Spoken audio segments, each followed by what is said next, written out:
दीवार की तरह ढल जाइबा।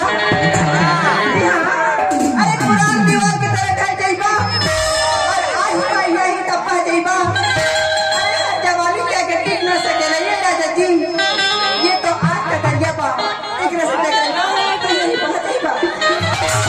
अरे रंगना है तो खुद से को बुला लो, मैं क्या रखा है, क्या रखा है रंगना है तो खुद से को बुला लो, मैं क्या रखा है। अरे किस करना है तो मन मन अरे निकालो रे क्या रखा है।